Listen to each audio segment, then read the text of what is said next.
Welcome to the All City Chess Club. I am your host, James Korte, and today we have with us John Amato. John is the founder and Chief Screenprinter at Jupmode. Jupmode is a Toledo area-based custom apparel brand. John is an avid runner, he is a gardener, and he is also a graduate of the University of Notre Dame. And if I'm not mistaken, John, based on your online profiles, I believe you're also the dad to 3 boys, including a pair of twins. Cool, I didn't get that one wrong. Yeah. John is a champion of the Midwestern area, kind of broadly, but specifically the Toledo, Ohio area, the Great Lakes and Michigan area, and his business reflects that in a lot of ways. John, I really appreciate you taking the time to do this. Welcome to the show. Yeah, thanks. I'm excited to be here. Heck yeah. Just really gotten this thing underway and was just making a list of businesses and business owners that I'm aware of, that I admire. And, I know you and I met many years ago, like 9 or 10 years ago, when, a mutual friend was working on a video project called Smashing Toledo. Shout out to Josh Waggy for making the connection. But I've kind of followed you from afar for a long time. And, when I made a post last night on Instagram that I was going to be talking to you for the show, my mom messaged me, "Oh, we love Jupmode," and so I know that your business is a well-loved one, man. And since I was young, I've been interested in t-shirt design. I've loved t-shirts. I love design. It was kind of always my dream. So it's cool to see someone not only realize that dream, but really kind of kick ass doing it. So I got a million things I want to ask you, man. So let's just jump right in. Great. I guess my first thing is just kind of about your young life. So growing up, where did you grow up? What were you interested in? And tell me a little bit about that. Yeah, so I grew up in Perrysburg, which is a suburb of Toledo. I have 3 siblings. Went to school in Toledo at Central Catholic. I think it was a pretty typical childhood growing up in a town like that. All 4 of us played a lot of sports. We were a pretty close family. When I look back at my childhood, I was very fortunate and really enjoyed my parents, my siblings were still all close. And, I was a decent student. Like I said, I was active in a lot of sports and went to Toledo Central Catholic and then went off to Notre Dame for college. And so that's... Is it true you were a quarterback at Central Catholic? Yeah. So football was my primary sport. I wasn't as good of an athlete as my siblings, and so I was quarterback for a couple of years at Central. And it's one of those things. It's now that I have 3 young boys, it's funny to look back on it at that time. I married an artist, so I don't know if my boys are going to grow up with those same interests. Oh, that's cool, man. Thanks for that. So I think I read somewhere, obviously I was doing a little bit of homework just to catch up on your business over the last, decade or so. But I read something that said, and correct me if I'm wrong, that your dad encouraged entrepreneurship. Is that true? And were either of your parents business owners? Yeah, my dad encouraged it quite a bit.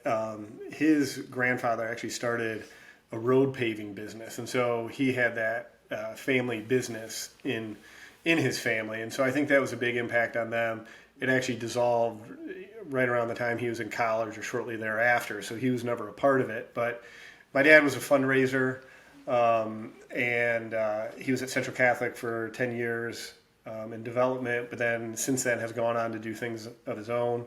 So that was part of it, but I think it stemmed a lot from his childhood. And not only was his family into road paving, they were from Norwalk, but he had like a seal coating business. I think they painted, they did a bunch of things like that. He came from a big family. And so,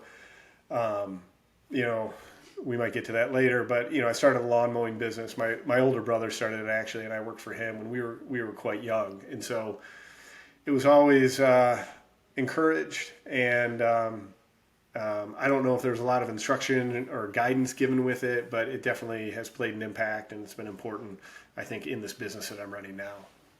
Oh, that's awesome. And yeah, it's one of those things I think that entrepreneurial families tend to talk a lot about that to their children, whereas people who worked more standard 9 to 5 jobs don't necessarily push it. And, it's something I don't run my own business. I do some side work and some freelance design stuff, but it's a point I've made with my kids just to make them aware that, like, man, there are a lot of ways to make a really great living that don't all go that same, collegiate path and 9 to 5, corporate culture. But I appreciate you talking about that. So, and then also I wanted to mention, I read somewhere again that you and your brother was it Jupiter Lawn Service? Was that the name of the business? It was. And so my older brother was in 7th grade at the time, and I was 2 years behind him. And my dad just kind of sprung it on him. He's like, hey, you're old enough to get a job. I think you should start a lawn mowing business. It'd be a really good job. And, when you're in 7th grade, you don't have a lot of great ideas on how a business should run or what it should be called. And so he was working on a project on the planet Jupiter at the time. And so it was Jupiter Pro Lawn Care. He started it. I ran it with him. Our younger brother took it over. So it was a long-standing business. I think we had it for like 12 years. We sold it to a friend of ours. We had T-shirts made, so we all looked nice when we were out there, things like that. And so, it was a big part of our childhood and adolescence growing up. So 12 years, and then you actually exited the business, your childhood business. How old were you when you guys sold it? Our younger brother did. We grew it for him, and then he had all the spoils, I suppose. But, that's incredible. Yeah, it was fun. I mean, it wasn't that big. We had a few lawns here and there, but when you're in high school, you're making good money cutting grass, so it was a really good business.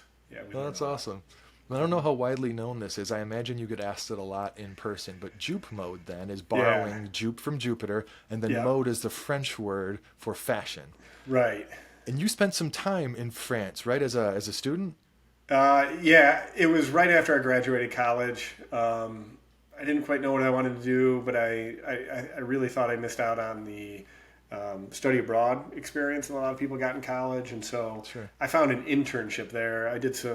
I studied some French, not that I can speak it super well or ever could, but I had an internship for the company that makes the test of English as a foreign language, and I kind of fell into T-shirts and having a brand and kind of mashed the two together. And Jupiter Pro Lawn Care was important to us and as a family, and thought it was good to carry that forward. I love it. It's a memorable name. I think from the very first time I heard it, again, when you and I met each other, I thought, I wonder what that's about. And so now, all these years later, I get to find out. Yeah. Okay, so you had kind of a business background even as a kid. You understood what that looked like. And then what I understand about kind of the origins of Jupmode, the apparel business, was that you were watching a football game, watching Ohio State play. And for those of you outside of the Midwest, and especially outside of Ohio, there was a well-loved Ohio State football coach named Jim Tressel. And Jim Tressel was famous for wearing a red sweater vest, like religiously wore this vest. And, legend has it that you're watching the game and you thought to yourself, along the lines of the tuxedo shirt, what if somebody created a T-shirt that looked like the Jim Tressel sweater vest? So I guess when that idea came to you, where did you go from there? Where did you get this thing produced? How did you promote and sell it? Tell me a little bit about how that came together. Yeah, so... like you said, I was sitting around watching the game with my dad and maybe a brother or two, and just casually mentioned, hey, it'd be a good idea, or at least I thought it would, if somebody made this. And my dad challenged me to make it. And things are a lot different than they were back when I started this. And the shirt concept that I put together, well, it was reminiscent of a tuxedo T-shirt, but a sweater vest. My vision was for it to be a cut and sew piece, and what that meant is that it would have white sleeves sewn into a red body. There was a V-neck portion. That V-neck was white with a tie silk screened in there, and then the logo on the left chest. And so nowadays you could probably find somebody domestically to make that, but back then it was a lot more challenging. And so I had a sample made in China through a family friend who did some business there. He found somebody. The language barrier was really tough for me.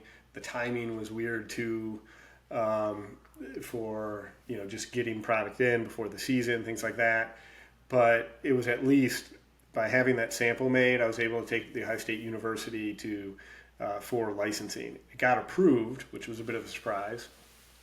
And this must have been like early spring, if I had my timeline correct. And I knew that if I wanted to have things ready for the season to sell the shirt, I had to move fairly quickly. And so I ended up finding a manufacturer in Mexico who actually, I sent them a sample. They were like, yeah, we can reproduce this. We can do a production run. And I had that production run done in Mexico. And it kind of came in stages where I got multiple shipments through the year. And once again, because it was a cut and sew piece, it was a little labor So it was a intensive. cut and sew piece. Okay, Yeah, cool. and they were sending me batches as they completed them.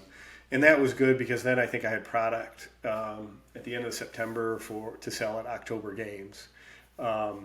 So that was, that's a much bigger lift than you would have today, where you could find somebody in New York or LA much easier, as well as many other places. You go to Detroit right now and find somebody to do something like this. So yeah, it was, I think about that now, and I was really lucky that I stumbled into I got a couple lucky breaks there to find the manufacturer that I did. So you actually got it licensed through Ohio State, which for those that don't understand means you have the right to use their logo, correct? Correct. And which is a very difficult thing to do with that school in particular. Yeah, it actually, it's interesting to look back on because it's so much different now.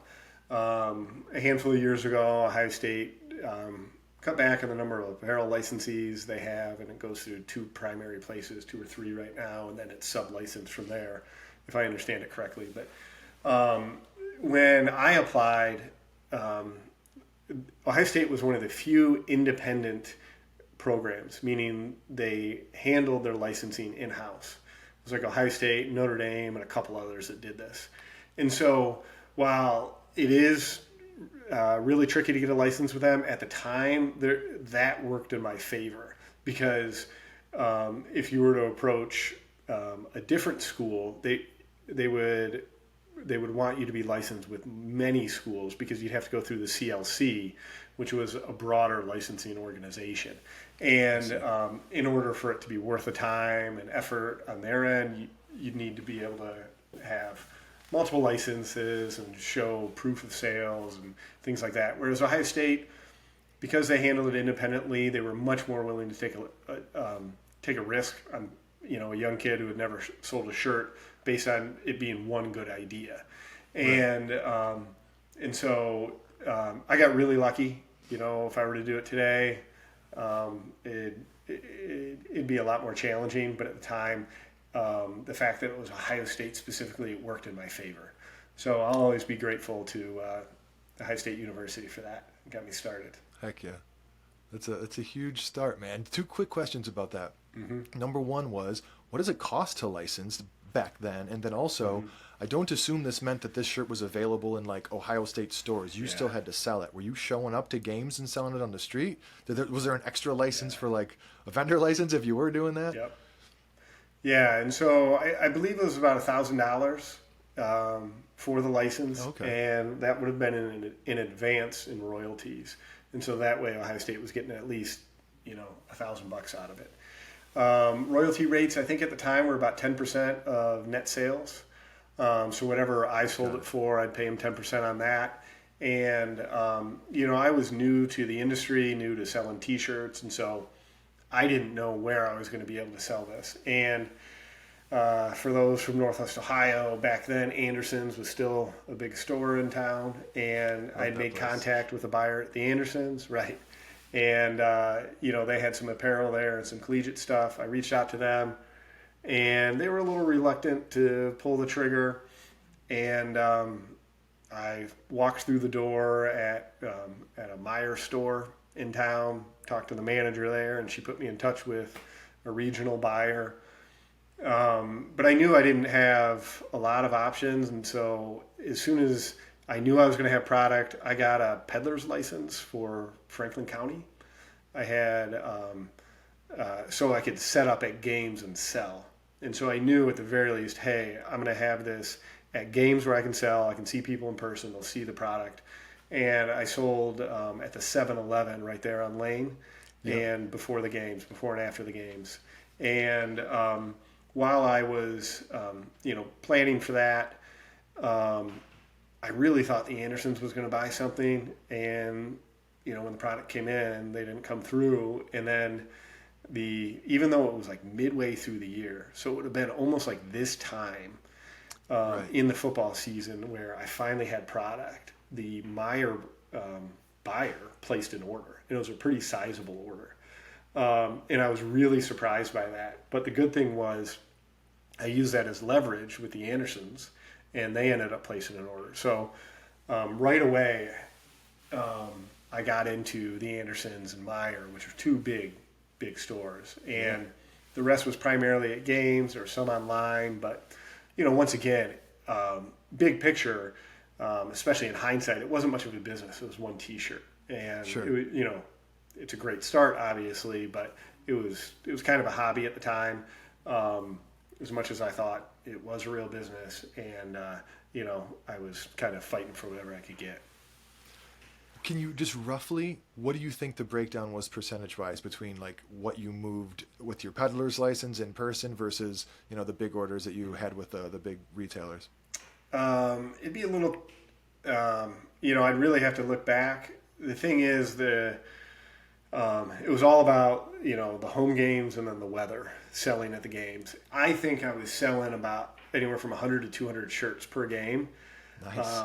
which, is a pretty good number, but it's not necessarily huge. Whereas I think the Andersons, I think Meyer bought about 1,000 shirts to start, and they would have been like all throughout the region. And then the Andersons placed a pretty solid order as well. Okay. Not as big as Meyer, but it was still a decent sized order. And so, it was good to get that experience into wholesale, to understand how the process worked for like a Meyer store, for instance. Anderson's was a little bit more informal, just because it was in town. I could literally drive it there. But, shipping to a distribution center at Meyer was kind of a unique experience for somebody that was that new to, selling apparel, I think. And that was really, really helpful for me. Had to be pretty exciting, man. So Yeah, if you're yeah, selling it's cool. 100 or 200 per game, Yeah. and then that one order to Meyer would have been like 7-8 games worth of in-person Right. sales. So okay, kind of gives us an idea. I don't remember if I asked, the peddler license, was that for a month at a time, per time you wanted to show up? Yeah. And do you remember anything about what that cost? So that was a yearly thing. And so I forget how many years. I think I sold at games for about 3 years. And so annually I'd have to go back, I think in the summers before the season, and get it renewed. And then I rented the space from the 7-Eleven. Honestly, the manager might have been charging me, taking that money, and then the property owner had no idea or something. But I don't think the guy I was paying the money to own the land. But and I would have had a recent, looking back, it's kind of hard to remember all the things I went through. But I think I had a resale certificate, and so in terms of those things, my ducks that I had to get in a row, it would have been the peddler's license to sell in Franklin County, which would have been different from my home base where I was selling out of. That's why I needed that there. Do you remember, did you pay less for the peddler's license than you did the actual Ohio State licensing? Oh yeah, I think it was a couple $100 maybe. It wasn't much. Okay, It'd be like, cool. I think like if you had a food truck or something like that, it's something similar to Gotcha. that. And granted, costs have gone up, but it was pretty nominal. I remember I had, I really wasn't doing much prior to this. It was shortly after my return from France when I started this, and so I didn't have a ton of money, but I borrowed, I think, money from a family friend, $1,000 to pay Nice. the advance. And so, and nowadays, $1,000 is not something I have to borrow, fortunately. But I paid the peddler's fee, and it wasn't that big of a deal. Granted, I was paying for a lot of shirts at the time and things like that, and so my expenses looked a lot different. But it was kind of coming from nothing, and just out of college, I didn't have those funds. So peddler's license wasn't. It was nominal. But it sounds like all in all, investments considered, this was an overall win in terms of the success of the idea, which would be flabbergasting if it wasn't, because what a great idea. Right. Yeah. So let me ask this. You said, I think that you were selling the shirt for about 3 years. Did you, at the end of that run, did you kind of start Jupmode as we know it today? Or did you, get this going and kind of parlay some of those profits into starting a t-shirt? I guess talk to me a little bit about the transition between first idea, first t-shirt, and hey, I think I'm going to start a custom screen printing and apparel business. So, so the first couple of years were pretty challenging because I had to figure out, hey, who am I going to buy these shirts from? And I knew that I didn't know, but it turned out, it was difficult to do it domestically. And then if memory serves me correct, I think I ordered 5,000 or 5,000 shirts or something like that. Somewhere in that ballpark, could be plus or minus 1,000 there. And when the season ended, I was like, hey, great, this was a good first year. It was solid. But I knew that I needed to do a little bit more if I wanted to make this a business. It couldn't just be one shirt. So I'm talking to my manufacturer in Mexico. And my point of contact there was a guy who grew up in Alabama who lived in Mexico, and he kind of fell off the map. I stopped hearing from him, and I got to this position where I was like, oh geez, I don't even know if I can get new ones made for the season, and not just new ones, but Jim Trussell wore a gray sweater vest from time to time at the games, and oh hey, this would be really cute as a onesie or for kids, right? Sure. And so in thinking of ways to expand the product line, I was thinking it'd be pretty simple if I could just, get the manufacturer to make, smaller shirts, right? And so at the time, I didn't really know what to do, and I got a tip to talk to a shop in Piqua, Ohio, and who had a lot of contacts in importing. And he found a new manufacturer in India for me. And so that second run of shirts were actually made in India. I expanded the line to youth, to onesies, to things like that. We had red and gray. We also cleaned up some of the design a little bit. It was a better logo, a better tie, things like that. At least I thought it was. And we went deeper in inventory, but I don't know if it was that second year or if it was the third year, but I started getting into just graphic shirts. I had the Trussell shirt, which was kind of the flagship, and it's what people knew us for, but then we just started doing generic licensed Ohio State shirts. And at the time, everything was pretty standard that you saw in the stores, and so we brought a different look and feel to that early on. Over those first 2-3 years, not only did we expand to just standard graphic screen printed shirts, I got a license with the University of Michigan, Bowling Green, and Toledo, and so those were kind of the steps I was taking to grow the business. It wasn't a rocket ship by any means, but those were steps, because it's like, okay, you have the license, but you still have to sell the shirts, and each market is different. Not every idea is a Jim Trussell sweater vest T-shirt. Sure. And selling individual shirts, you got to sell a lot of those to make a living. And so those were kind of the next steps after that first year of success. Okay, awesome. Just quickly, out of curiosity, so when you got a license, I guess, agreement with any of those schools, was that kind of a blanket to do different types of T-shirts, or would you have to go back to them with every new concept and say, is this approved, is this okay? So the license is more of an umbrella license, where it'd be like, you're approved for T-shirts, or it could be you're approved for apparel. Even right now, we're licensed with the University of Toledo and Bowling Green, and our license is for apparel. However, it doesn't include like hats. Hats are like a separate license, or glassware or drinkware would be a separate license. And so it's carved out that way. So we have a license, we can use our logos or trademarks, things like that. But we have to get each new design that we create approved, and they have an online portal where we submit designs and get approval that way. So were approved for apparel, so I can create new designs, but each design I would have to then send in for approval, if that makes sense. Are you handling the design at this point? Yeah, early on, I was doing a fair amount of the design, and I'm not a designer by any means. And so it was a combination of me kind of like creating ideas and talking to somebody that I know could use Photoshop or, some design software to create a digital proof for me. And so that's, I might sketch something out or just talk through it, and then they'd put it together. I'd create a proof and then send it in. Got it. Very cool. So at this point now, you've got Ohio State, University of Toledo, Bowling Green, University of Michigan. Do you have a location yet?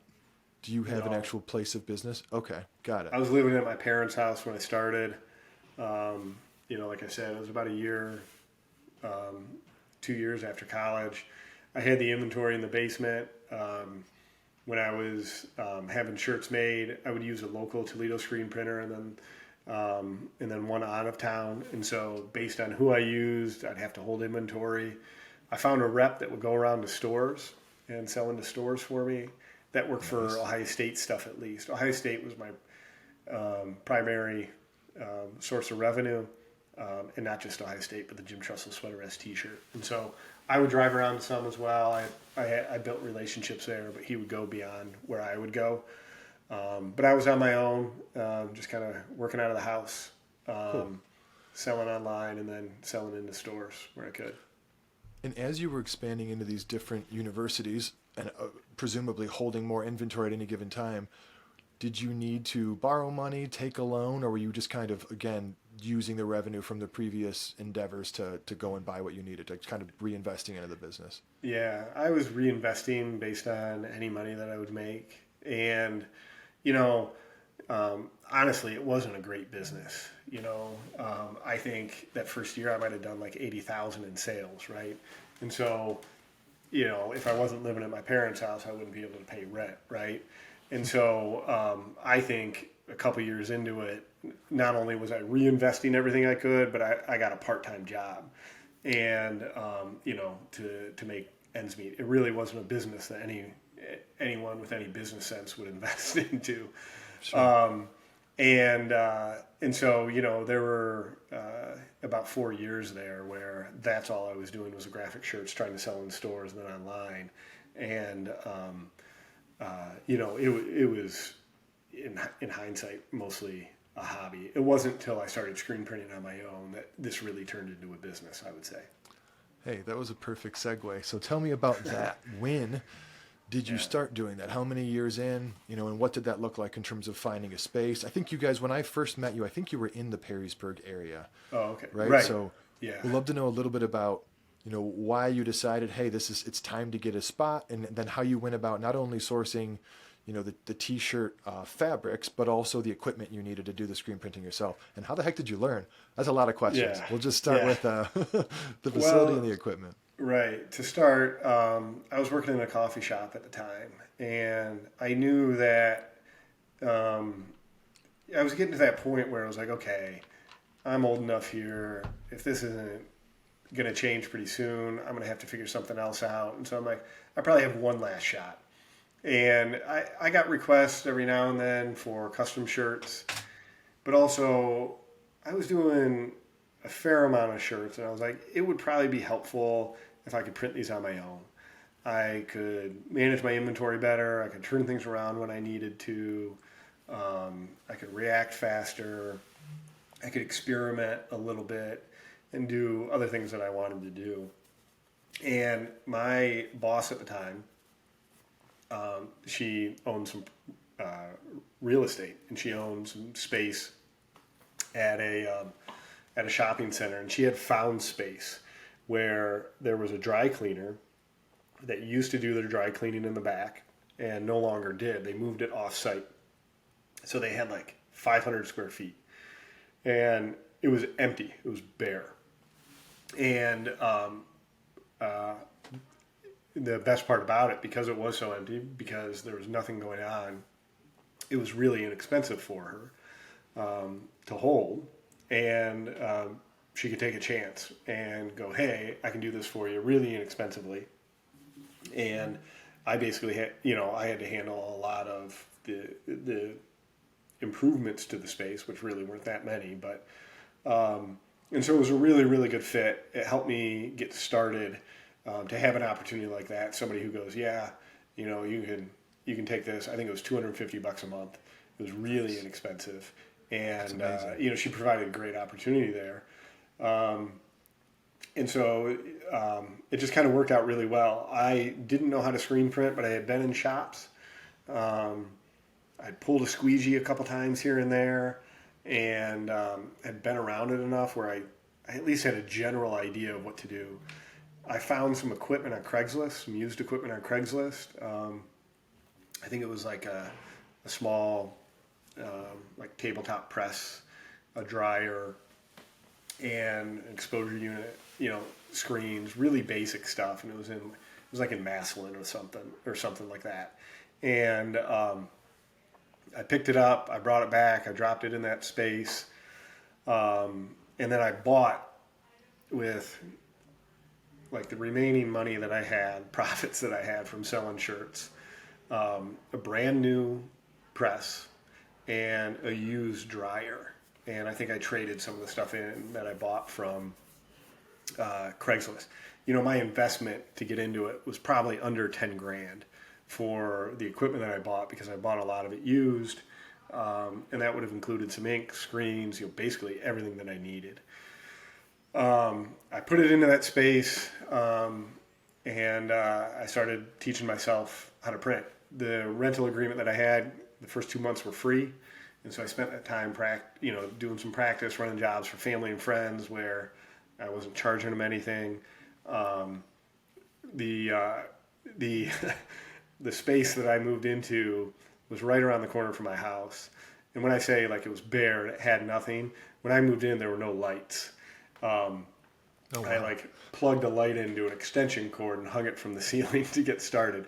The toilet wasn't hooked up, and I lived right around the corner, so I just have to walk home to go to the bathroom. Run home. And so it was fortunate that I was so close. But those are the things that you do when you get started. I had a family friend who helped me hook up a few more lights. I used to joke early on that I'd get 3 new lights a year. And so I think by that third year, we had most of the space covered. And other than doing it in the garage, it's the perfect way to get started. It's really low cost for us, and I was pretty scrappy and willing to put in the work. Man, toilet aside, there's got to be something kind of awesome about starting with a blank canvas. The idea, for me personally, the idea of having even kind of an industrial space, concrete exposed ceilings to set up shop. I don't know. There's just something that sounds magical about that. But man, what an awesome opportunity. Yeah. Well, I had no money at the time, so it would it'd be a little bit different today. We're moving now, so I have a better opportunity, like with a blank canvas, to make something fun. But one of the memorable things is that our friend Josh Waggy, he had an air hockey table that he needed to get out of his house. And so he put it in my space. So we had an air hockey table and a ping pong table. The people just hey, I got to get this out. And I let them store it there. And so, we had late nights playing air hockey and ping pong. And, that was fun. So early adopters of games in the office, man. I love it. Yeah. And so, it was good. Unless I'm mistaken here, at this point now you're in your own space. You've got kind of freedom of will to create an experiment, like you said, and you've still bootstrapped to this point, right? In terms of reinvesting your own money, and that's awesome. And I really appreciate you mentioning just that, the kind of the connection you had to get that space, because these are the kind of things I feel like sometimes business owners feel like, oh, if I expose these things, it makes it seem like, I didn't work for this. It's like, no, these are the important things for people to know. You got to find that opportunity. You got to get a break here and there to make this thing work without having to go into crazy debt doing it. But awesome, man. Absolutely. Okay, so you didn't have any partners or any employees in the beginning. When did you make, and correct me if I'm wrong, but when did you make your first hire? When did you decide that it was time to get help? And it sounds like at some point earlier on, you had a rep going and selling into stores for some of the licensed stuff. Did that person stay on through this point? Was this someone that was an ongoing working for you? Yeah, he was an independent rep, so he repped multiple brands into stores. And so he helped me when he could, but it was, once I kind of moved away, when I started screen printing on my own, I moved away from Ohio State a little bit, not just because I was screen printing on my own, but it was also Jim Tressel left the Ohio State University. So in some ways, not only did I know that I had to make a change to my business, but it was also, hey, my primary source of sales is going away because he's no longer going to be at Ohio State. So, my hand was forced in a way. And so pretty quickly, the custom business started to come in. And not that there was necessarily a lot, but there was enough. And custom screen printing can be fairly labor intensive. Sure. You have to make the screen. You have to clean the screens after you use them. I had a manual press, so I was pulling a squeegee for every shirt I was printing. And then you send it through a dryer. You have to catch it. You have to fold them. You have to box them. And so when I had enough business, and it wasn't a huge amount of business, but it was really helpful for me to get people in there to help me from time to time. And I had a high school buddy who was in the Navy, and he had just come back home. And so when I had big orders, he was still kind of in between things. He would come in and help.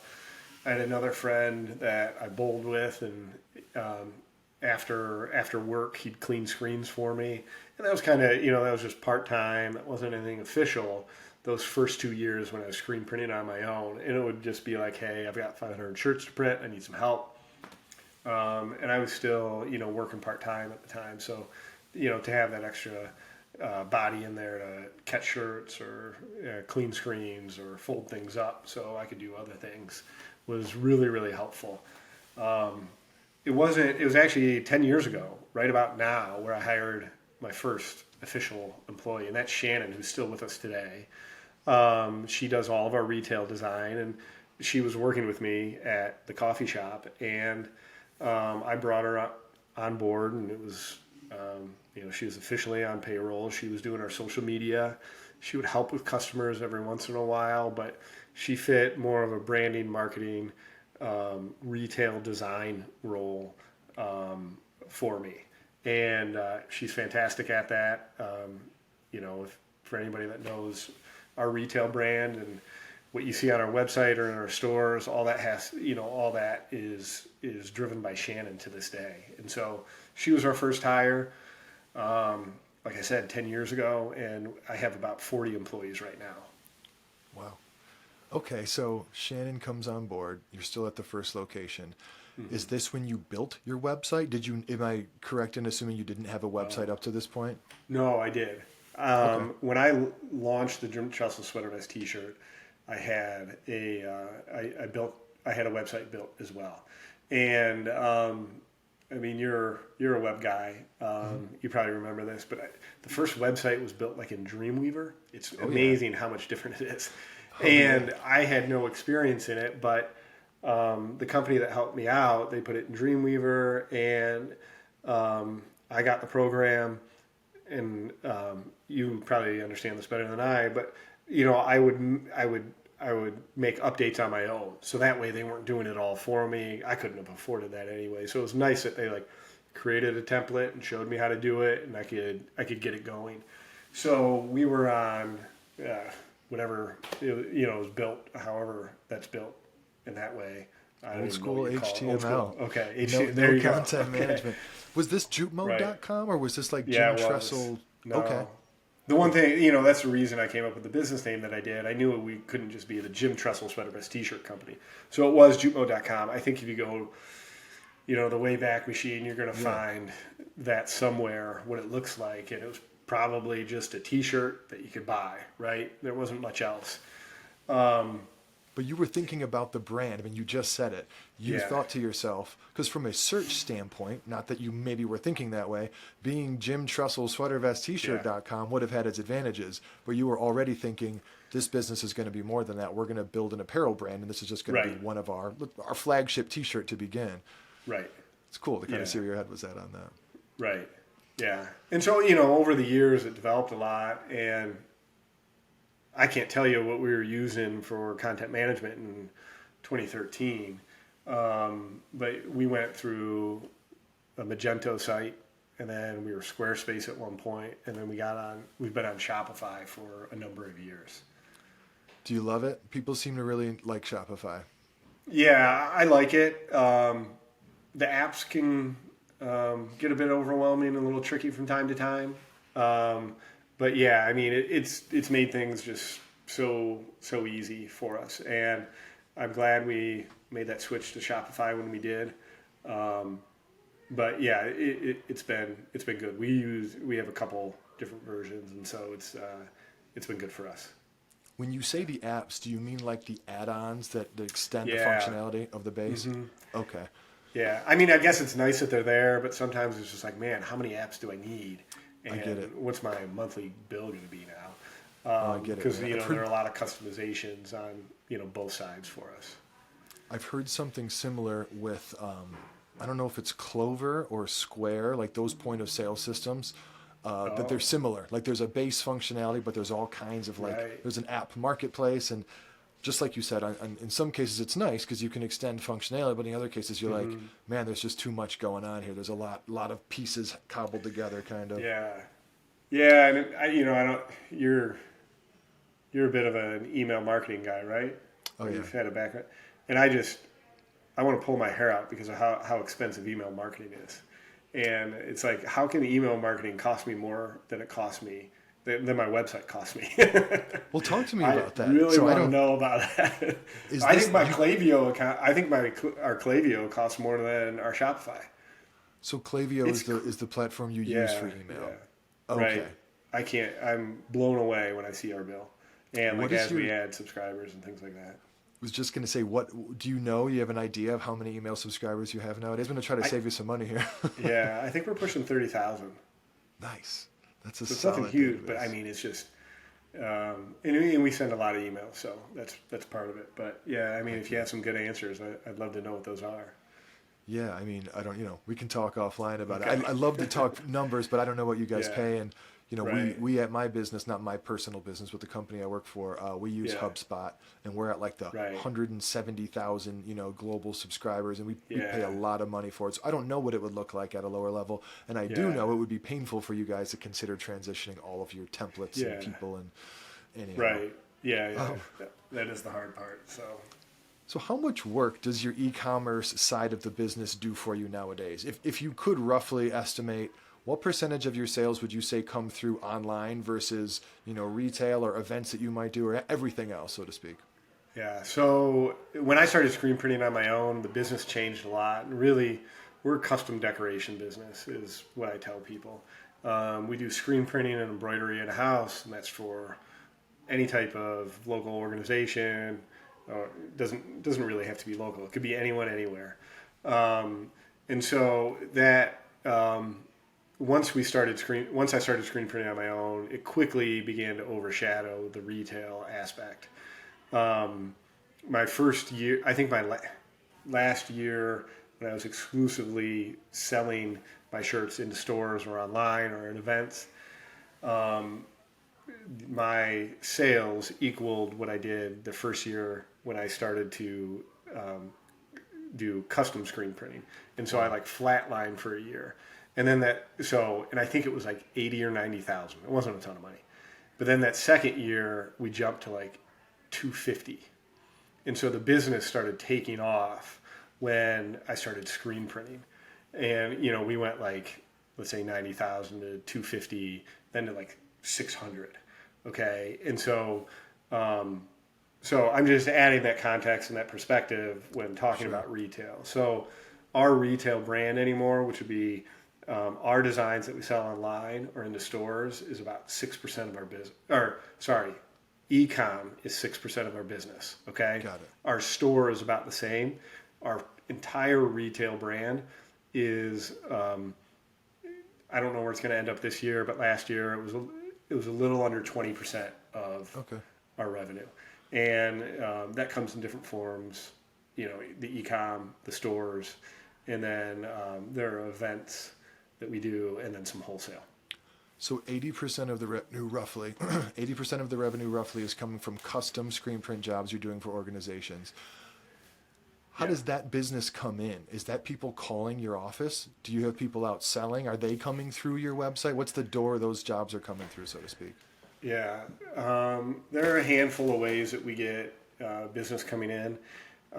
Early on, we got a lot of referral business. It was just, hey, my own personal network or my family and friends would need stuff, and we would grow that way. That still exists to this day, where we get a lot of referrals from new people that we meet. We have 3 outside sales reps who hopefully are knocking on enough doors to bring in new business.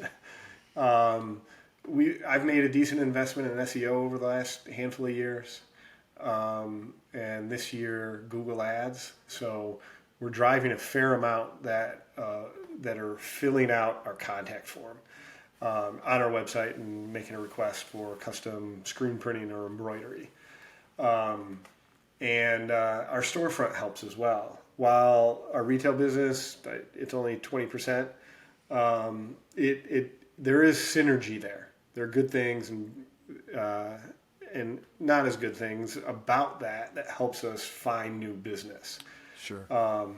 And so, people come into our store and they find out we do custom, or they like the shirts that we print and go, hey, can you print shirts for us? I also think we're active on social media. We've been strong, I think, at that for a while. And so, people realize that, hey, when it's time, they can come to us and we can help them out.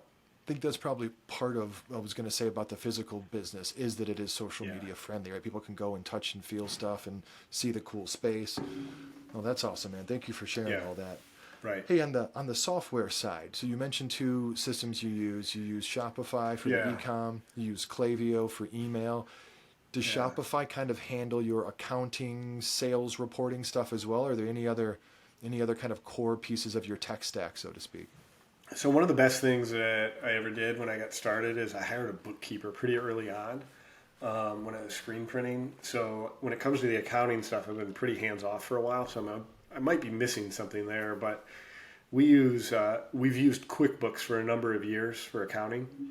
We're QuickBooks Online right now, and that's because so much of the software that we use, they all sync together, right? They all connect, or hopefully they do with an API, something like that. And so the primary software that we use that I'm in every day, which we use for production, is called Printavo. Okay. That's it started out as screen print software, shop management software. But that handles, we do screen printing and embroidery in-house. We also outsource promo products for our customers, signage, things like that. Anything custom that we do is managed through that. And so sales-related information will then kick out to QuickBooks Online for us. It's a beautiful time for software and integrations, like you said, the way that things can work together.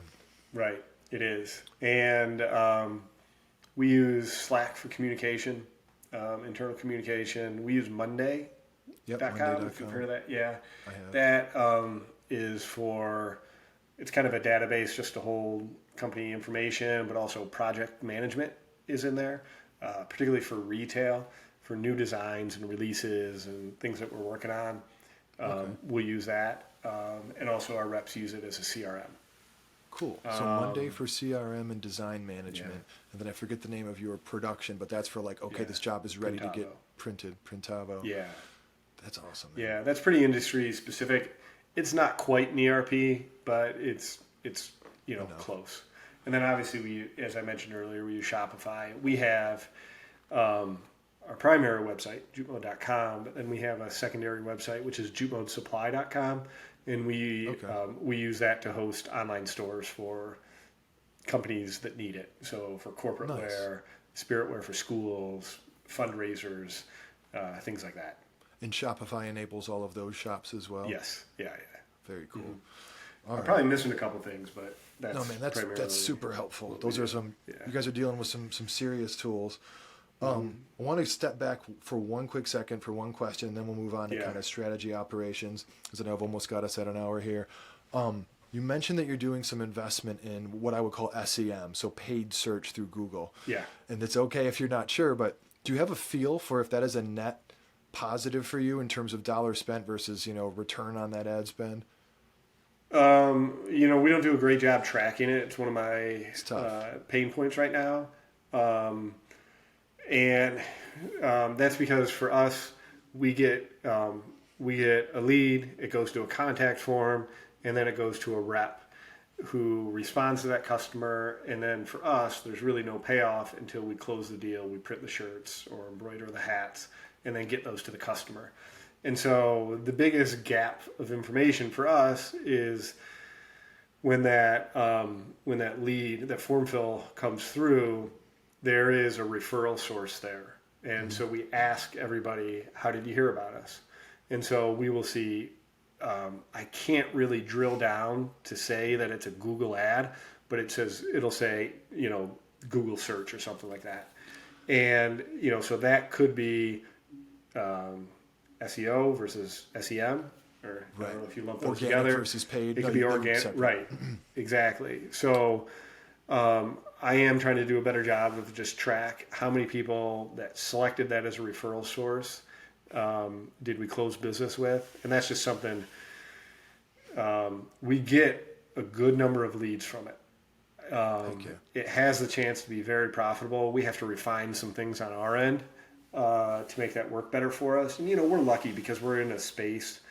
We're a local service provider, and people are searching screen printing near me, and high intent searches. Exactly. And we take. We're usually in those top results, and there are a lot of national players that invest heavily in those search results, and so it's difficult to box them out completely. But I think we're doing a decent job. We're changing a few things up here and there, and I think with some of the SEO related stuff, I'm going to try to go after that a little bit more to occupy more of those top results. And but the custom based Google ads that we're running, I think are a good investment for us. I'm going to make what could be a controversial recommendation for you. This has been something that's been like a super hot topic in marketing circles on LinkedIn specifically, which is, it's so funny we ended up here. How did you hear about us? So I instituted this a couple of years ago on my company's become a reseller form. We sell through a reseller channel, IT products. And our how did you hear about us field is open field. There's benefits to both, right? Like on one hand, you're going to get normalized data if you give them a drop down with options. On the other hand, you're going to potentially get much more granular feedback if you leave it open ended. They could say, Google ad, but they'll probably just say Google, and they'll be in the same spot you were before, right? So maybe you just add option that says, Google ad versus I searched for it or something. But yeah, and the problem it creates on the back end, so to speak, is then you do have to go manually and kind of normalize that data or use some smart tool to do it. But we get we get stuff like so-and-so at Epson sent us. So we know who to go thank, right? Or we know who to go and take out to lunch because we want that person to refer more people to us. That's interesting. It just, you get a little bit more granular info, but thank you for that. That was really good. Last thing in the financial equipment space area, which is, you mentioned a lot about tools. Are there any little known digital tools or apps that you use personally, whether it's a to-do list or a fitness tracker, anything like that you would recommend? We use a lot on a day-to-day basis. And actually, I mostly feel overwhelmed by all of them. And so, if I have to look at a piece of software or a digital tool that has been the most impactful for us, I would say it's the one that we've utilized the best has been email, specifically for B2B purposes. I think we've created some good flows and follow up with customers to help retain them, and actually cross-sell different services, but also just build relationships with them. And so that's been something that's been really impactful for us, in my opinion. I also, our business, I don't think our business is really to scale yet. And I think these can be nice tools, but I think some of that comes with scale. And so I'm not somebody who relies super heavily on this, because even with our production management software, it's built for our industry, but there's just so many gaps in there. One of my biggest frustrations is that it's not a complete ERP. It's really difficult to run reports, and we have to kick things out in order to do that. And there are a lot of probably minor things. And so one thing that I talk to people about a lot is that, hey, we have imperfect systems. We have to fill those gaps with communication. And so, we haven't jumped into a HubSpot or a Salesforce. I don't think, we're quite there yet. And as I look ahead, I think it's something like that really is going to do it for us. But I think we need to grow a little bit in order for me to officially say, yeah, this tool made a really big impact on us. So okay. I hope that's not that was great. Or no, it's not. I mean, hey man, you're doing a great job. Whatever you're doing, I want to learn from. You mentioned, I think you have about a team of 40 people. I know it's going to be tough to run it down exactly, but how is that team split up in terms of responsibilities between social and production and sales, if you don't mind breaking that down? We have outside sales, as I mentioned earlier. We have 3 people that are in outside sales. We have a sales manager as well. We have what we call account managers, and that would be like they'd be like customer service. It'd be people who are responding to customers that fill out the form fills, right? And need help with a custom project. I think we have about 5 or 6 account managers. New hire that we just had was a controller. We have 4 designers. 2 of those would be on the retail team. We have full-time and part-time retail staff, so that's in our stores. We have 2 people in marketing. We have someone who's in charge of procurement, so just ordering our goods, things like that. And she does some other stuff related to royalties, a lot of Kroger administrative stuff because we sell into Kroger. And then we have production. And production, once again, in-house is screen printing and embroidery. We have 2 people in embroidery, and I think about 8 in screen print. So I don't know where my math gets us there, but I was tracking for a little bit, but nonetheless, that's a perfect breakdown. Yeah, man. I appreciate it.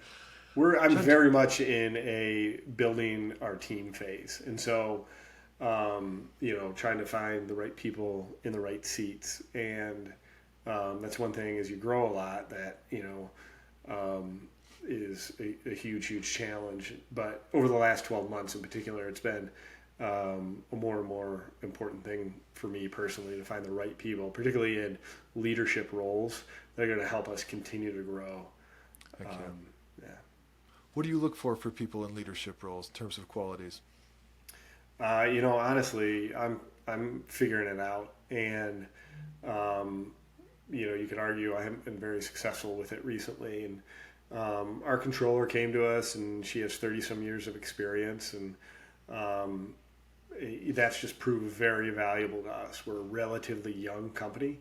We have a lot of young people here, and I think that outside experience has benefited us quite a bit for a lot of reasons, but particularly in that role. And right now it's a lot is being asked of me. And granted, I'm probably the one doing the asking primarily, but even my role is hopefully changing more from a production-based role to one where I'm more focused on developing people. How can I make the people around me better? And so it's one of those things where it's been a challenge for me because I'm trying to learn it on my own while expecting other people to do that as well, or to help other people figure that out. And so we very much need, in these roles, this leadership team that I'm trying to put together. It's people that truly understand that hey, my job is to make the people around me better. And so that's one thing that, as I look for those, that's hopefully something that I could see in their past experience or just my interactions with them during the interview process. Man, as you continue to learn, please share, because you and I are in a very similar phase, I'd say, in our career, where you're doing it within your own business, I'm doing it within a company. Yeah. But I have been for a long time a very involved, if I may, high-level contributor. Right. And now I manage a team of 14 people, and it's like, hey, man, it's your job to improve the output of everyone else. It isn't your job to do everyone's job for them. And also on the process side, things that you do that I do intuitively over the years, I'm now having to think about, how do I put this on paper and into processes so that things that I know aren't one step, two step, it doesn't mean I can't think about what decisions are being made and why. So anyhow, it's cool to hear you say that. Yeah, it's a tough one. And I'm hoping I can figure it out soon. It's like I have to show that myself first before, I hold anybody else's feet to the fire. But in your situation, to make that transition for a company you work for, it indicates they see something in you, and hopefully you feel that. Are they sending you to management training or anything like that? Nope. I've been a manager for a while, not doing any specific management training. And it's one of those things, I think, similar to you. I'm self-aware, which is the first step. Awareness that, hey, I know what I'm good at, and it's doing the work. But anything I'm tasked with, I eventually want to be very good at. And so, we'll see. It's certainly my company. What's awesome about them is they're big, but there's not a lot of bureaucracy. If I needed or wanted tools or training or whatever, it's stuff they'll hook me up with. But hey, I want to take a quick step back and just say about your controller hire. I think about this a lot. As a more senior manager within my company, the idea of the executive team bringing in an outsider, it's a little bit scary. And I think for you in the controller role, it's probably a little easier because they sit, not on the outside, but next to the rest of the team. But man, I really do feel like there's a huge benefit in bringing in people with that fresh perspective and all that experience, like you said. So kudos to you on making that happen, man. Yeah. Hey, sorry, go ahead. Well, I was just going to say, with the financial stuff isn't my strength. And so, as I mentioned earlier, early on in my career, it was really important for me to bring somebody on that I could trust. And, I'm pretty hands-off with it. It's important for me to know some of the numbers and have a good idea directionally where we're heading and, talk about things here and there. But, even with our new hire in this controller position, it's very quickly, I'm just, I have to let her run with it so I can focus on other things. And so it is one where you have to have that high level of trust, and if you don't, it won't work out. But it's a big one for a company of our size, one that's growing like we are. Those numbers have to be in line, and to have somebody who really knows that and understands the nuance and what you need to get to the next step is very, very important. Heck yeah. You can't be in the weeds on everything, right? Right. Personally. Right. Yeah. Do you guys currently have 2 locations, or are you in one spot in the Adams Street building? We're in one spot right now. We had a retail store. We were renting space for 3 years. We didn't renew the lease, and that was just a retail store. We have a location on Adams Street in Toledo. We're using about 11,000 square feet. It's a building that I bought from the land bank, 7 years ago, and we've filled it up. It's kind of a goofy space. It's chopped up, and with production in particular, we need big, wide open spaces. Mm-hmm. So for the last couple of years, I felt this coming, and there have been enough changes in our business, in some of the services that we provide, namely the online stores that we have for people, involves a lot of sorting. We had 3,000 shirts last week that we screen printed, and then we split them up into for 44 stores, 75 per box. And when you do that, you just need space. So I found a building actually not too far away. It's on Monroe Street. So if you know the Presidents, you'll know how many streets away it is. And it's 27,000 square feet. It's open span, and it's an ideal layout for our business. And I need to move production there first quarter next year. That's what I'm hoping for, just because our business is cyclical. We'll slow down a bit that time of year. And we're doing work at the building right now to get it done. So there's some environmental remediation that we're fighting through and a couple other things, and we'll hopefully be able to get production there first 3 months next year. Very cool. And so would you maintain both? I mean, you'll continue to own the business on Adams Street, or the building rather. But Yeah, we would move everything over. My ideal situation would be that I would rent this building. I'd be open to selling it, but we would not split operations if that's what you're asking. We'd put everything over there: a retail store, production offices, everything. Cool. And so you've been in Adams Street for how long? Did you say 7 years? I think ago 7 you years. purchased it? Yeah. Okay. Yeah. Okay. Yeah, Right. I'm glad you clarified that, because in doing some research, I felt like that was a relatively new thing. I was Right. just seeing old stuff when you guys moved Right. in there. Cool. Yeah. All right. Let's see here. So real quickly about your inventory strategy, and I probably should have mentioned this earlier, but when you went from producing abroad or in Mexico or India or whatever, I imagine you had to try to look into your crystal ball and anticipate demand. And tell me if I'm wrong here, but being able to produce on your own, does it enable you to run a lot leaner and put out new designs and say, hey, let's have 10 on hand, but then if we need 200 because there's some big order or whatever, there's a rush, we can kind of flex as needed? Yeah, definitely. One of the reasons I wanted to learn how to screen print on my own was so that I could manage inventory better, especially early on. Anyone who has placed a screen print order for somebody else and they intend to sell them understands that there are minimums or price breaks.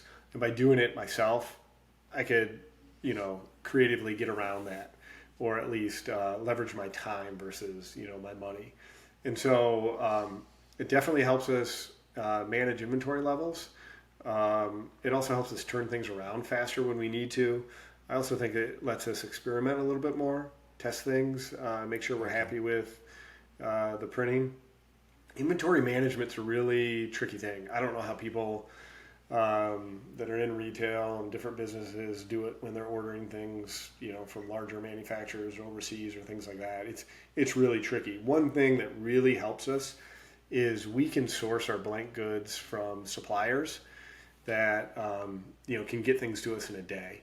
We hold blank inventory on shelves, and we print a lot of gray t-shirts and black t-shirts and a certain style of sweatshirt, and we can hold that blank item on the shelf and then use it for 2, 3, 4 designs or whatever it might be. And so even that helps us with managing our inventory. But we always have a fair amount of inventory on the shelves. The good thing about the custom business is we aren't holding inventory in the same way. Thank you. Oh, that's super enlightening. Hey, if a close friend or a family member, let's just say they're out in LA and they're not, infringing on your domain, if they were going to start a business, whether it was, branded apparel, custom screen printing, what advice would you give them based on your experience? I'm a little lukewarm on entrepreneurship to begin with. I don't think everybody's cut out for it. I don't think it's the right path for everybody, and I think it's romanticized a little bit right now. So I think there's a little bit of a disclaimer that way. I mean, I've been screen printing on my own for over 10 years and, making shirts prior to that. And it really took me a while for this to get some traction. So number one, it's small business is tough. Business is tough, and that's an important thing to keep in mind. When it comes to our industry, I think I really like our industry for a lot of reasons. We get to be creative. We get to work with a lot of people. I like so many of our customers, right? And I'm not customer facing the way I used to be, and I miss that from time to time. Good things, bad things. It's always good to be face to face with. I think with customers, you get to understand what they appreciate about it and how you can help them. When it comes to t-shirts, it's also just really neat to see somebody wearing one of your t-shirts. To be able to create something that's physical, that's tactile, that people are choosing to spend money on and to wear. And when you see somebody out in public, that feeling, that sense of pride and accomplishment, it never gets old. I do that to this day, whether it was a custom shirt or something from our retail brand. Screen printing is a pretty messy business, though.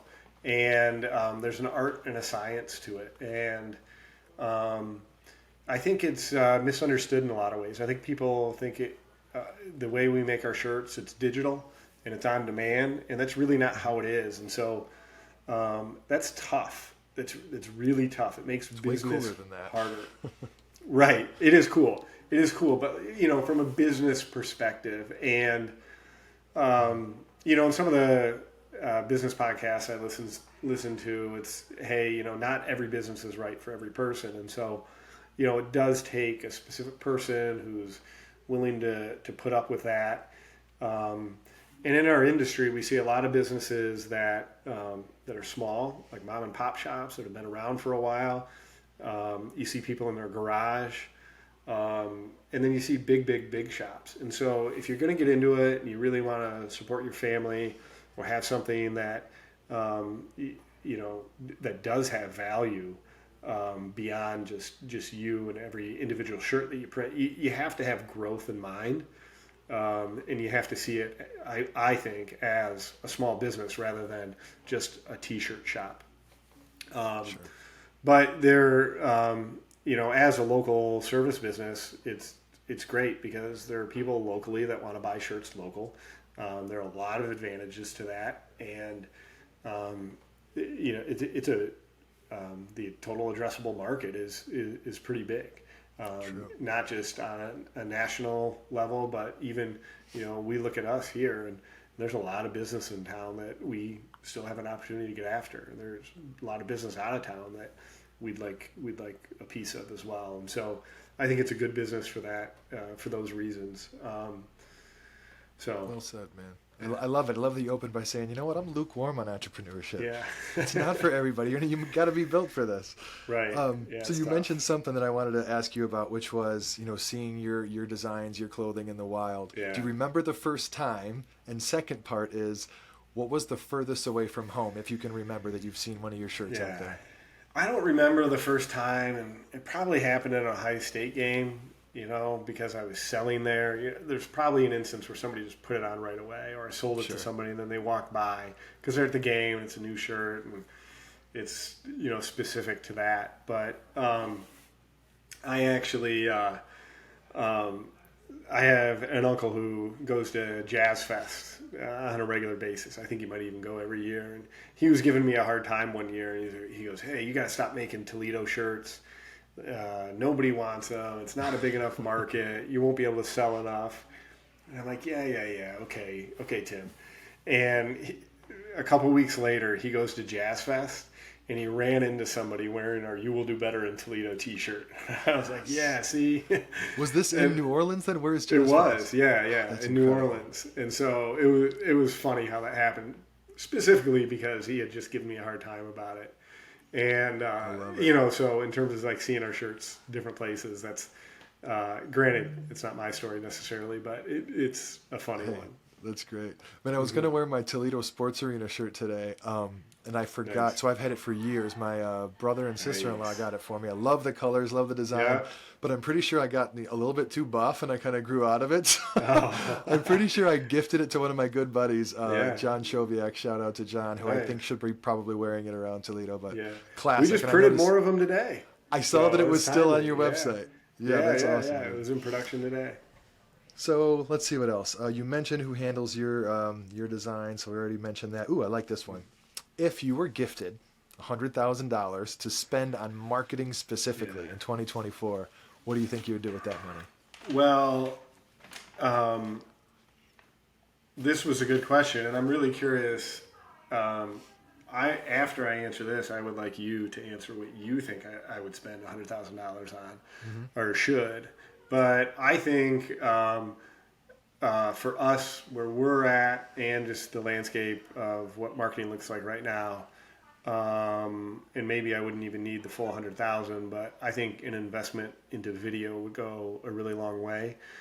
For us, there are probably some big videos that could have a lot of value, but you just see on social media the way you can produce a video, even like this podcast, and chop it up and use it in social media. I think it can be really helpful from a branding or marketing perspective. But we've even used video as educational. Number one, to show our customers all the services that we provide. Number two, to show, to hopefully show them that we're experts in what we do.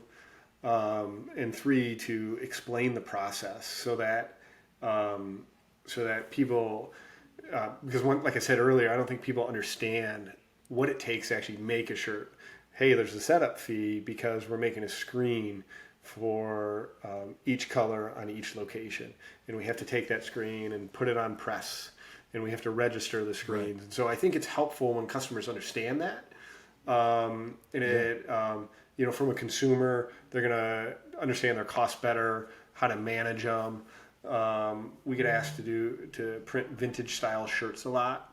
And hey, what are the different ways we can do that? And I think if the customer understands stuff like that, it's really, really helpful, and also can drive new business because, I want this technique done on my shirt. So I think video could go a long, long way for us. Yeah, I mean, it's a handcrafted process. And I think if people understood that better, they would see even more value in the product. And just from my perspective, I think telling the story of the soul of your business through your team, you know what I mean? To actually quick vignettes for social on people who work on the production team, who work on the sales team, to just understand, that there are a bunch of people, local people being employed by the business. What I will tell you is something that I have very little experience in, but it's because I don't run a consumer-facing business, or I'm not involved with a consumer-facing business. And that is, if I had $100K, I would make some small bets. $100K gifted, right? This isn't like money that, you're already, it's part of your budget. I would play around with influencer marketing a bit. I would love to know from your standpoint, and I don't even know how you guys would figure that out, who would be the right people in the right markets, but just to see if you, if you were to gift someone some of your gear and have them show up on their feed with it, but it'd have to be organic-ish, right? Like, you don't want it to be cheesy. You'd want them to like wear it out and get photographed or show up in their story. You wouldn't have them going over the top. Hey, this shirt's by Jupmode. They would just wear it. And people would see it, and people would ask, and they would search. It'd have to be real strategic, but I believe in that strategy. We, the best year we ever had for our retail brand, specifically online, it was 2020, and it was related to a couple things. Obviously, there was a lot going on. People were buying online more often then, but a big part of it was this woman wore one of our sweatshirts that it was actually her friend's. And posted a photo on Instagram and talked about it, I think. And it blew up. It blew up because of it. And it was wild. And we spent probably 2 years chasing that to see if we could recreate it. And we've never been able to. But it's like, man, when you can hit that, it's incredible. And it was just, we didn't know. We were like, all of a sudden one day, we had this sweatshirt, which had been around for almost 10 months and was doing well for us, but not great. And I had just started Facebook ads earlier that year, and I was using them in Facebook ads. And they were selling, they were doing okay, nothing great. And then all of a sudden, it just popped.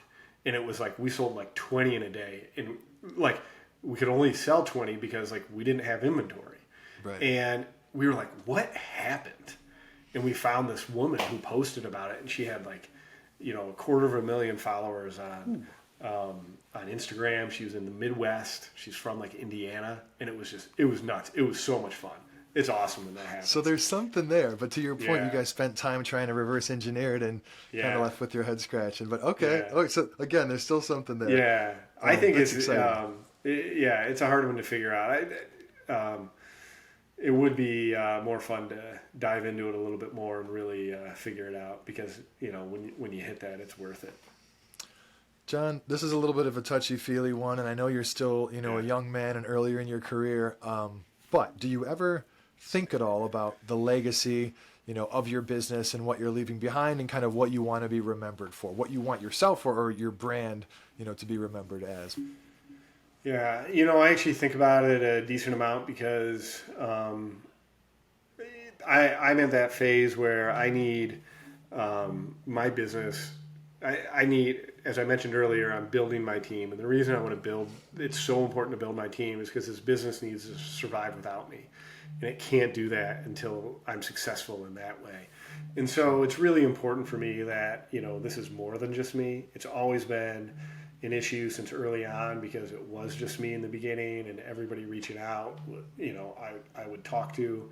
And so, I see this as a family business. My hope is that by the time I'm ready to retire, it's big enough for all three of my boys to be a part of it if they want to be a part of it. There are a lot of life lessons that you can impart on your kids with a family business. And I hope that when they're adults, they see it that way.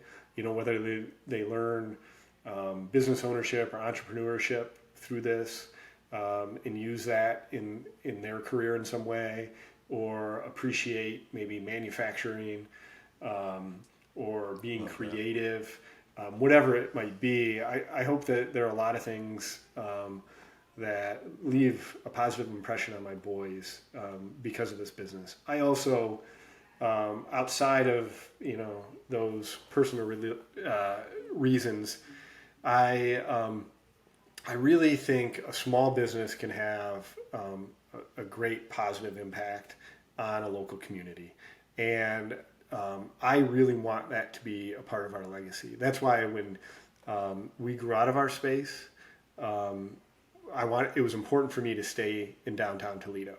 Okay, there are a lot of good things happening in Toledo, and I know people from the outside may not see it that way, but there's been investment downtown, and I think that investment downtown is really it's the spark to see a better Toledo. And so I hope that people that people truly understand that we are committed to Toledo, to the local community, and that we want to provide value to them and to anybody in the area. And so I hope that's evident in the way that we conduct our business. I think that it is. I'm in Cincinnati, which I don't know if you knew that or not. Yeah. I grew up in Toledo, went to high school in Toledo, Right. but I haven't lived there since 2000. But as I mentioned, my nieces are there, my mother is there, a lot of my close friends are there, and everyone knows the brand. Everyone knows that you guys represent Toledo like crazy.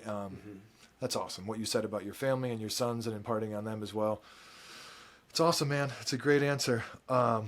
Couple other quick things, and I'll let you get back to running your damn business here. Yeah. No, that's all right. It's been good. Can you think of a particular moment when a customer's feedback or reaction made the hard work worth it?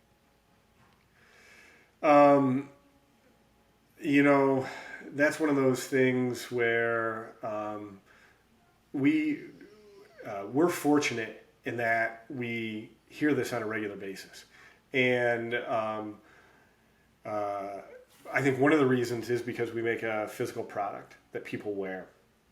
And not only do people wear it, but people, t-shirts in particular, are just really special to people. They commemorate or can commemorate so many different things. It could be a birthday, a family reunion, a family friend, whatever it might be.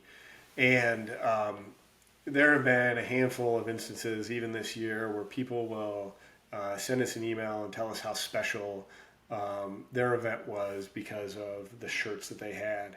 And the ones that just leave the most lasting impression are the ones where it is a memorial for a family member who died, or somebody who's battling cancer or terminal illness, something like that. And that just it makes you feel really good about what you do. And sometimes, as I say, a T-shirt is more than just a T-shirt. And Sure is. when we can be a part of that, it's really, really special. That's awesome, man. Yeah, T-shirts, there is something about them. Right. What are 3 places that you would like to visit in your life that you haven't been to yet?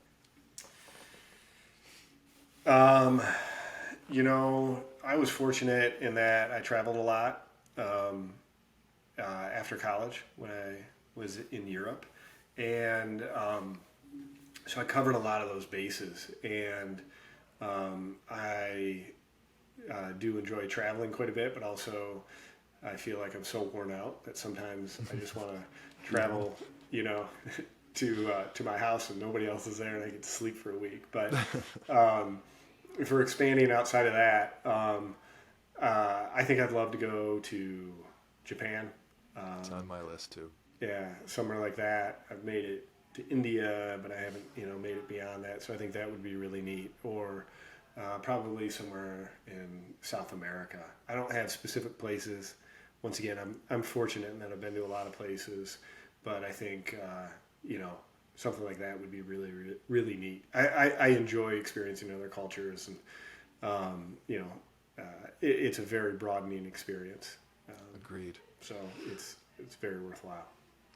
John, can you think of another business owner? Doesn't have to be someone local, certainly doesn't have to be in your industry, but another business owner that I should talk to on the show. You put me on the spot here. When I really like, one problem, first of all, is just I'm a bit stuck in my own head and don't get out much. But I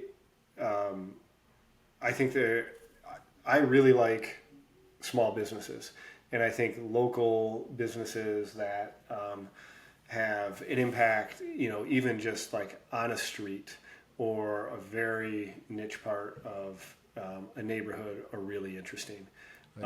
And so I'll name 3 in Toledo that are similar to that I think would be really interesting to talk to. It would be Jules at the Art Supply Depot.